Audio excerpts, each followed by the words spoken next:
Tamil economy நேயர்களுக்கு அன்பு வணக்கம். நாம் இன்வெஸ்ட்மெண்ட் பற்றி நிறைய பேசிகிட்ருக்கோம். நம்மளுடைய பாலாசிங் சார் வந்து நிறைய நமக்கு அப்படி பண்ணுங்கள் இப்படி பண்ணுங்கள், அதை கற்றுக்கோங்க இதை கற்றுக்கோங்க அப்படிலாம் நிறைய சொல்லிட்டு இருக்காங்க.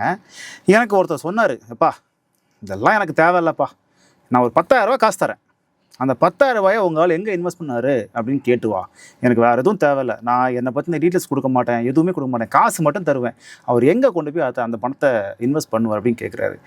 அதுக்கான கேள்வி கேட்க தான் வந்திருக்கிறோம். என்ன பண்ணுவீங்க? நான் ஒரு 10,000 உங்களுக்கு தரேங்க, வேறு எதுவுமே உங்ககிட்ட நான் உட்காந்து பேச மாட்டேன், எதுவுமே பண்ண மாட்டேன், என்னுடைய பணம் 10,000 நான் உங்களுக்கு கொடுத்துட்றேன், அந்த பணத்தை வச்சு நீங்கள் என்ன பண்ணுவீங்க, எனக்கு எப்படி ரிட்டர்ன் கொடுப்பீங்க? முதல்ல வந்து நாங்கள் வந்து பணத்தின் மேலே ஒரு கவனத்தை செலுத்தி எந்த திட்டத்தையுமே வகுக்க மாட்டோம். சரி, நாங்கள் வந்து பார்த்திங்கன்னா எந்த ஒரு சமூக ஊடகத்துலேயும் சரி எப்படி இந்த அலோகேஷன்ஸ் பண்ணணும் அப்படிங்கிறதெல்லாம் சொல்லவே மாட்டோம். இதுதான் எங்களுடைய கொள்கையாகவே வச்சுருக்கோம். பட் நீங்கள் சொன்னவர் வந்து ரொம்ப கோவக்காரராக இருப்பார் போல இருக்கு. ஆமாம், அவர் ஆக்சுவலி எனக்கு ஒரு கிடுக்குப்பிடி போட்டார். ஓகே, அதனால தான் போய் கேட்டு வா அப்படின்னு சொன்னார். மேபி அவர் நம்மளை டெஸ்ட் பண்ணுறதுக்காக கூட இது பண்ணலாம். ஸோ இந்த நான் சொல்கிற விஷயத்த வந்து ஒரு டெஸ்டிங், ஒரு எஜுகேஷனுக்காக மட்டும் எடுத்துக்கோங்க. இந்த முறையில் வந்து முதலீடு பண்ணாதீங்க. இது ஒரு கைட்லைன் மட்டும்தான்.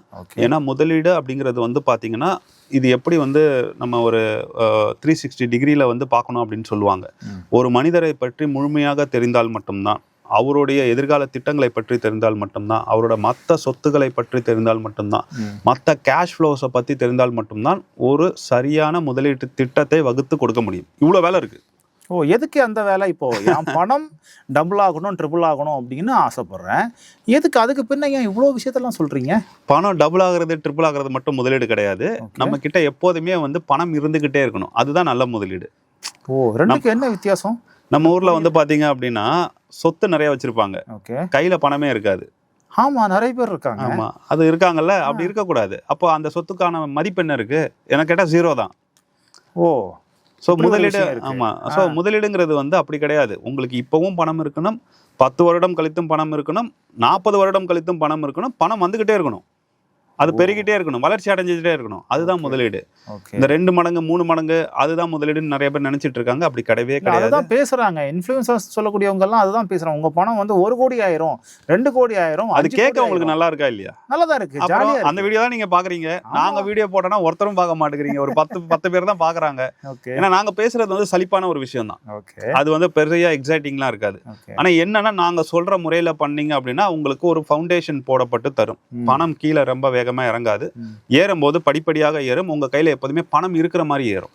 ஓகே, சரியா? இப்போ நம்ம அலோகேஷன்ஸ்குள்ளே போயிடலாம். ஓகே, ஏன்னா அதுதான் எல்லாருக்குமே பிடிச்சது. நான் என்னதான் பேசினாலும் அப்படியும் சொன்னாலும் அந்த வீடியோ வந்து ஸ்கிப் பண்ணிட்டு போயிடுவாங்க, ஏதோ வளரிட்டு இருக்கிறான் அப்படின்னு சொல்லிட்டு போயிடுவாங்க. நம்ம அலோகேஷன்ஸ்குள்ளே போயிடலாம். பட் நான் சொன்ன மாதிரி இது ஒரு எஜுகேஷன் பர்பஸ் தான். ஏன்னா நான் எப்போதுமே வந்து ஸ்டாக்கை பற்றி பேசுகிறதோ, குறிப்பிட்ட மியூச்சுவல் ஃபண்ட்ஸை பற்றி பேசுகிறதோ, இல்லை தங்கத்தை பற்றி பேசுகிறதோ, அது மாதிரி எதுவுமே பண்ணுறது கிடையாது.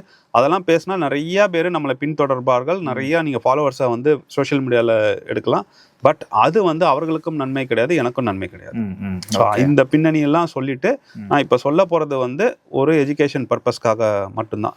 ஸோ 10,000 ரூபா இருந்தது அப்படின்னா இதில் நான் என்ன கணக்கு பண்ணல அப்படின்னா, உங்களோட கோல்ஸை வந்து கணக்கு பண்ணலை, உங்களோட எமர்ஜென்சி ஃபண்டை கணக்கு பண்ணலை, இதை ஒரு டிஸ்போசபிள் இன்கம், இதை தான் நான் டிப்ளாய் பண்ண போகிறேன்.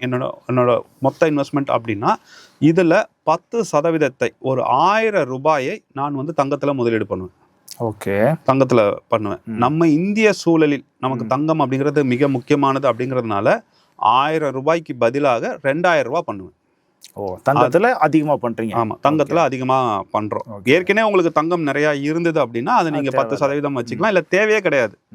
ஆனால் நீங்கள் 10,000 மட்டும் தான் கொடுத்துருக்கீங்க அப்படிங்கிறதுனால பார்த்தா உங்களுக்கு எதுவுமே தெரியாது, எனக்கு தான் தெரியாது, சொல்ல மாட்டேன்ட்டாரு. அதனால் நான் ஒரு 20% தங்கத்துக்கு ஒதுக்குறேன். ஓகே, ஸோ இது போனதுக்கப்புறம் நம்ம கையில் இருக்கிறது ஒரு 8,000 ரூபா இருக்குது. இந்த 8,000 ரூபாயில் வந்து இன்னொரு 20% ரியல் எஸ்டேட்டுக்கு ஒதுக்குறேன். ரியல் எஸ்டேட்னா நிலம் வாங்குவீங்க? நிலம் வாங்க மாட்டோம். நாம் வந்து அதுக்குன்னு வந்து இது ட்ரஸ்ட் ஃபண்டெல்லாம் இருக்குது. So real estate trust fund இருக்குது, அதில் நம்ம வந்து முதலீடு பண்ணி வைக்கலாம். ரிட்டர்ன் கம்மியாக தான் கிடைக்கும், ஆனால் ரியல் எஸ்டேட்டோட ரிட்டர்ன் அதில் கிடைக்கும். நமக்கு ரியல் எஸ்டேட்டுன்னு சொல்லும் போதே 7 to 9% சொல்கிறோம். அந்த ரிட்டர்ன் மாதிரி நம்ம கிடைக்கும். சில இன்ஸ்ட்ருமெண்ட்ஸ்லாம் இருக்குது, உங்களுக்கு மந்த் ஆன் மந்த் டிவிடெண்ட் மாதிரி கொடுத்துட்டு வருவாங்க. ஸோ நீங்கள் அதில் வந்து இன்வெஸ்ட் பண்ணி வைக்கலாம். ரியல் எஸ்டேட்டில் இருக்கணுங்கிறதுக்காக சொல்கிறேன். நாம எப்போதுமே நமக்கு தேவை. ஆமாம், அலோகேஷன்ஸ் தான் முக்கியம். நம்ம இந்த இந்த இன்ஸ்ட்ருமெண்ட் பெஸ்ட், அந்த இன்ஸ்ட்ருமெண்ட் பெஸ்ட்னு பேசக்கூடாது. எல்லா இன்ஸ்ட்ருமெண்ட்டும் பெஸ்ட், நமக்கேற்ற மாதிரி அலோகேஷன் பண்ணிக்கணும். ஸோ அதனால தான் அதில் வந்து நம்ம 20%, ஸோ 40% முடிஞ்சிருச்சு, மீதி 60% இருக்கு. 6000 ரூபா இருக்கு. இந்த 6000 ரூபாவை நான் அவரோட வயசாவது சொல்லுவாரா?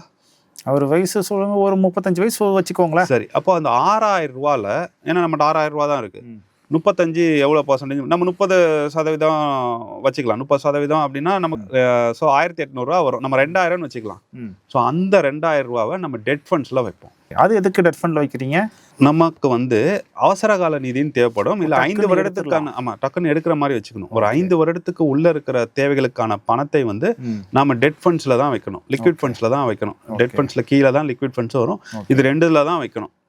இதை மீறி இருக்கிற பணத்தை தான் நம்ம வந்து ஷேர் மார்க்கெட்டுக்கு கொண்டு வரணும். ஓகே. ஸோ நான் உங்களுக்கு எவ்வளோ சொல்லியிருக்கிறேன்? 2000 வந்து 6000 ரூபாய் கணக்கு சொல்லிட்டீங்க. 6000 ரூபாய்க்கு கணக்கு சொல்லிட்டேன்.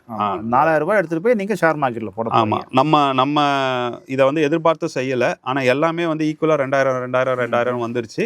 பட் நம்ம பர்சன்டேஜ் மட்டும் பார்த்துக்கணும். குறிப்பாக அந்த டெட் வந்து உங்களோட ஏஜை மட்டும் நம்ம எடுத்து பண்ணுறோம் அப்படின்னு வச்சுக்கலாம். ஸோ அது ஒவ்வொருத்தருக்கும் மாறும், ஏஜை பொறுத்து மாறும். ஒருத்தருக்கு 50 வயசு ஆகுது அப்படின்னா ஒரு 50%, அந்த 6000ல் 3000 ரூபாவை டெட் ஃபண்ட்ஸில் தான் வைக்க வேண்டியதாக. அதாவது உங்களுக்கு ரிஸ்க் அதிகமாகிற மாதிரி வாய்ப்பு இருக்குன்னா டெட் ஃபண்டில் அதிகமாக வைக்கணும். இது வந்து ஏஜை வச்சு போடுற ஒரு சிம்பிள் கணக்கு. ஆனால் நீங்கள் வந்து ஒரு 2 வருஷம் கழிச்சு உங்கள் பிள்ளையோட படிப்பு வச்சிருக்கீங்க, இல்லை கல்வி இது திருமணம் இருக்குது அப்படின்னா அதோட பணம் என்னன்னு போட்டு அதையும் நீங்கள் டெட் ஃபண்ட்ஸில் தான் வைக்கணும். ஷேர் மார்க்கெட் கொண்டு வரக்கூடாது. ஸோ நீங்கள் பொதுவாகவே பார்த்தீங்கன்னா இன்வெஸ்ட்மெண்ட் அட்வைசர் எல்லாருமே, மியூச்சுவல் ஃபண்ட் டிஸ்ட்ரிபியூட்டர் எல்லாருமே ஈக்விட்டி ஃபண்ட்ஸ் தான் கொடுப்பாங்க. நாங்கள் கடைசியாக தான் கொடுப்போம். ஸோ இதெல்லாம் போனதுக்கு அப்புறம் உங்க கையில ஏதாவது மீறி இருந்தா அந்த பணத்தை தான் ஷேர் மார்க்கெட்டோட தொடர்புடைய மியூச்சுவல் ஃபண்ட் ஈக்விட்டிக்கு கொண்டு வாங்க. ஓகே. இப்போ எவ்வளோ வந்திருக்கு? நமக்கு 6000 போக 4000 கொண்டு வந்திருக்கோம். இதெல்லாம் மியூச்சுவல் ஃபண்ட்ஸ் கணக்கு. நம்ம மியூச்சுவல் ஃபண்ட்ஸ் ETF வச்சு இதை நிறைவேற்றிடுவோம். எனக்கு ஷேர் மார்க்கெட்டில் ஈடுபடுவது ஆசையாக இருக்குதுன்னு சில பேர் வந்து சொல்லுவாங்க. அப்போ என்ன சொல்லுவோம்னா, அதுலேயும் கற்றல் தான், நம்ம தொடர்ந்து கற்றல் தான் வேணுங்கிறோம். இந்த 4000 ரூபா இருக்குல்ல, இதுதான் வந்து ஷேர் மார்க்கெட்டுக்கு நீங்கள் கொண்டு வரலாம். உங்களால் நேரடியாக ஈடுபட முடியாது அப்படிங்கிறதுனால நீங்கள் மியூச்சுவல் ஃபண்ட் ஈக்விட்டியில் போட்டு வச்சுருக்கீங்க. அதில் ஒரு 10% 400 ரூபாய் எடுத்து மாதந்தோறும் ஷேர் மார்க்கெட்டில் நீங்கள் வந்து முதலீடு பண்ணலாம், கற்றுக்கொள்வதற்காக. உங்க கற்றல் அதிகமாக அது 400 ரூபாய் 20% 800 ரூபா ஆகும். அதுக்கப்புறம் 30% 1200 ரூபா ஆகும். இந்த மாதிரி அதிகரிச்சுட்டே போதும். எவ்வளவு போரிங்கா இருக்கு? கண்டிப்பா போரிங்கா இருக்குல்ல. ஆனா இதுதான் சரியான அலோகேஷன்.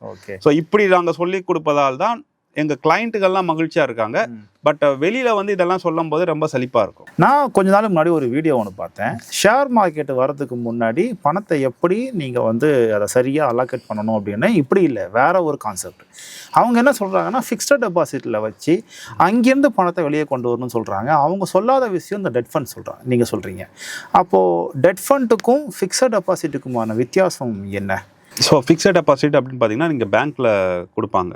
நீங்கள் பணம் போடுவீங்க, அந்த பணத்தை எடுத்துகிட்டு போய் அவங்க என்ன பண்ணுவாங்க, ஒரு தொழிலுக்கு கடனாக கொடுப்பாங்க, இல்லை ஒரு யாருக்காவது லோன் கொடுப்பாங்க. இதுதான் அதோட ஸ்ட்ரக்சர். ஸோ நம்ம அடிப்படையாக நம்ம ஃபிக்ஸட் டெபாசிட் வச்சா அதுக்கு நமக்கு இன்ட்ரெஸ்ட் கிடைக்கும். ஒரு 6 மாதத்துக்கு அந்த டெபாசிட் எடுக்க முடியாது, இல்லை 1 வருஷத்துக்கு எடுக்க முடியாது. நம்மளுடைய லாக்இன் பீரியட் இருக்கும். அப்படி எடுத்துட்டிங்கன்னா உங்களுக்கு சேவிங்ஸ் அக்கௌண்ட் ரேட்டில் தான் உங்களுக்கு அந்த பணம் கிடைக்கும், இல்லைனா ஒரு பெனால்ட்டி மாதிரி எதாவது போடுவாங்க. ஸோ இது ஃபிக்ஸட் டெபாசிட்.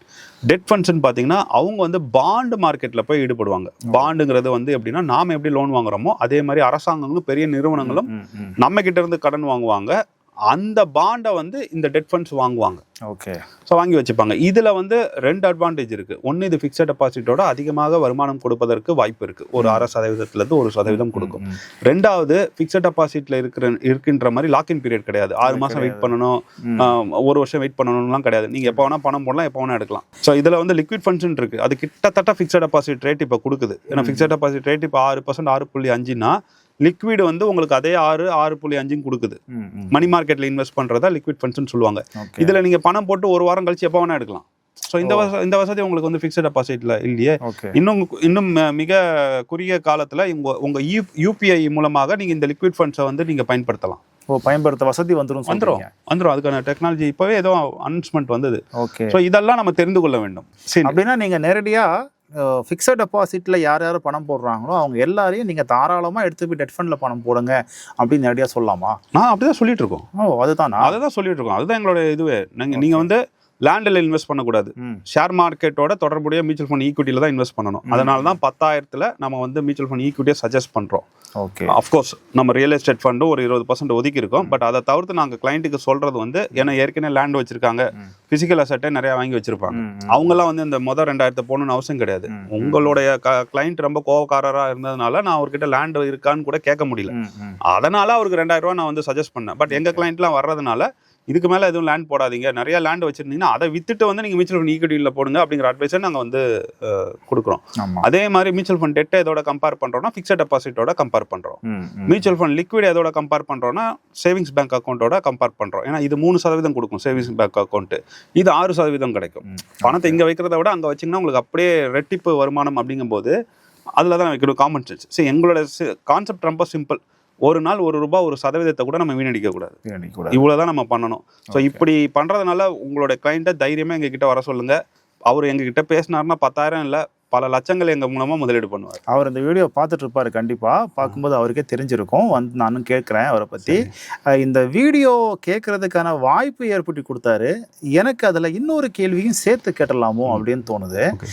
நிறைய பேர் வந்து இன்ஸ்டாகிராமில் காலையில் 9 மணிக்கு ஒரு ஷேரை பற்றி சொல்லுவேன், அந்த ஷேரை நீங்கள் வாங்கினீங்கன்னா அது உங்களுக்கு இவ்வளோ ரிட்டர்ன் கொடுக்கும் அப்படிங்கிற மாதிரி சொல்கிறாங்க. ஐ மீன் ட்ரேடிங் நினைக்கிறேன். அது வாங்கி வாங்கி விற்றுக்கிட்டே இருப்பாங்க இல்லையா? ஸோ உண்மையிலேயே அதெல்லாம் அந்த மாதிரி நடக்குதா? ஒரு ஷேர் வந்து ரேட் ஏறப்போகுது அப்படிங்கிறது யாராவது ஒரு தனிநபருக்கோ அல்லது ஒரு நிறுவனத்துக்கோ முன்கூட்டியே தெரியுமா, அல்லது கணிக்க தான் முடியும்? கரெக்டாக எக்ஸாக்டாக கணிக்க முடியுமா உண்மையிலேயே? டெக்னிக்கல் அனாலிசிஸ்ன்னு இருக்குது, அது ஒரு கலை. ஓகே, அதன் மூலமாக நம்ம கணிக்கலாம். எப்படின்னா, நம்ம ஒரு விலை ஏறிட்டே இருக்கும்போது அதை எவ்வளோ பேர் வாங்குறாங்க, ஓகே, ப்ரைஸ் ஏற ஏற எந்த மாதிரியான வால்யூம் நடக்குதுன்னு சொல்லுவாங்க. அதை வச்சு ஓரளவுக்கு கணிக்கிறாங்க. அதில் வந்து 100% நம்ம வந்து சொல்ல முடியாட்டாலும் ஒவ்வொருத்தரோட பர்சன்டேஜ் இன்க்ரீஸ் ஆகிட்டே இருக்கும். அந்த வித்தைகள் எல்லாம் கற்றவர்கள் வந்து முதல்ல ஆரம்பிக்கும் போது ஒரு 50% இட் ரேஷியோ இருக்குன்னா அது 60, 70, 80ன்னு போகும். ஸோ அந்த மாதிரி டெக்னாலஜி இருக்குது. நீங்கள் நான் வந்து உலகம் முழுக்க நடக்கின்ற அந்த மணி எக்ஸ்போலாம் போவேன். அங்கெல்லாம் பார்த்தீங்கன்னா பெரிய பெரிய இன்ஸ்ட்ருமெண்ட்ஸ்லாம் இருக்கும். பெரிய பெரிய டிவிலாம் வச்சுருப்பாங்க, அதில் கிராஃப்லாம் ஓடிக்கிட்டே இருக்கும். ஸோ இது உலகம் முழுக்க இருக்கிற ஒரு தொழில், இந்த டெக்னிக்கல் அனாலிசிஸ் மூலமாக டே ட்ரேடிங் பண்ணுறது அப்படிங்கிறது. ஆனால் நம்ம ஆட்கள் கிட்ட இருக்கிற சிக்கல் என்ன அப்படின்னா, இந்த கான்செப்டில் பாதி மட்டும் பிடிங்கிட்டு எதையுமே கற்றுக்கொள்ளாமல் எந்த ஒரு பிரின்சிபலையும் ஃபாலோ பண்ணாமல் ஒரு குத்து மதிப்பாக போட்டு வச்சுட்டு என்னை ஏமாத்திட்டாங்க, எனக்கு சரியாக சொல்லி கொடுக்கல அப்படிங்கிற ஒரு இதில் போய் மாட்டிக்கிறாங்க. நாம் இப்போ அரசாங்கமே சொல்கிற மாதிரி இந்த மாதிரி ட்ரேடிங்கில் ஈடுபடுவார்கள் தான் 90% நஷ்டத்தில் வராங்க. ஸோ தயவு செஞ்சு எடுத்த உடனே இதில் வராதிங்க. முதல்ல இந்த பங்குச்சந்தை தொடர்பான ஒரு இன்ஸ்ட்ருமெண்ட்ல லாபத்தை பாருங்க, பொறுமையா ஏதோ ஒரு இன்ஸ்ட்ருமெண்ட்ல மியூச்சுவல் ஃபண்ட், டெட், இந்த மாதிரி ஏதோ ஒண்ணுல சொல்றீங்க. ஃபர்ஸ்ட் லாபத்தை பாருங்க. நம்ம எல்லாருக்குமே என்னன்னா சீக்கிரமா பணக்காரராயிடணும், ஆமா, சீக்கிரமா பணம் பார்த்துடணும், அதுதானே தேவை. ஆனா அது முடியவே முடியாது. நீங்க பணக்காரர் ஆகணும்னா பொறுமையா இருக்கணும். எப்போ வந்து ஒருவருடைய மனதுல வந்து அமைதி இருக்குதோ அப்பதான் ஒரு பணக்காரர் ஆவார். ரொம்ப சிம்பிள் கான்செப்ட். எங்களுக்கு அவ்வளோக்கெல்லாம் டைம் இல்லை. காலையில ஒருத்தர் சொல்றாரா, சாயங்காலம் பணக்காரர் ஆயிடும். அதனால தான் நம்ம ஓடிக்கிட்டே இருக்கோம். நம்ம கையில பணம் நிக்கவே மாட்டேங்குது. எப்ப பார்த்தாலும் பணத்தை பத்தி செஞ்சுட்டே இருக்கோம். ஆனா ரெண்டு விஷயம், காலையில் சொன்னால் சாயங்காலம் பணக்காரர் ஆகுவேன் அப்படிங்கிற ஒரு அதில் ஒரு ஈர்ப்பு இருக்குது. ரெண்டாவது, பொறுமையாக உட்காந்து அனலைஸ் பண்ணி அதை கற்றுக்கிறதுக்கு யாருக்கும் பொறுமை இல்லை. அந்த டைமில் நான் போய் வேற வேலை செய்வேன், இல்லை வேறு ஏதாவது செய்வேன் அப்படிங்கிற மாதிரியான மைண்ட் செட் தான் இருக்குது. ஸோ நீங்கள் திரும்ப நீங்கள் சொல்கிற விஷயம் வந்து பிஹேவியரை சேஞ்ச் பண்ணுங்கள் அப்படிங்கிறீங்க. நம்ம வியூவர்ஸ்க்கு வந்து தெளிவாக புரிஞ்சிருக்கும்னு நினைக்கிறேன். குறிப்பாக இந்த கேள்வியை கேட்ட என்னுடைய நண்பருக்கு இது ரொம்ப கன்வின்சிங்கான பதிலாக இருக்கும் நம்புகிறேன். ஒருவேளை வேற யாராவது பார்க்குறவங்களுக்கு இந்த பதில் கன்வின்சிங்காக இல்லை, உங்களுக்கு ஏதாவது மாற்று கருத்து இருக்குன்னா நீங்களும் சொல்லுங்கள். நீங்கள் கேட்குற கேள்விகளையும் நம்ம பதில் கேட்டு, அந்த கேள்விகளை கேட்டு பதில் தெரிஞ்சு நம்ம வீடியோவாக பண்ணுற ரெடியாக இருக்கிறோம். கேட்க வேண்டிய கடமை உங்களோடது.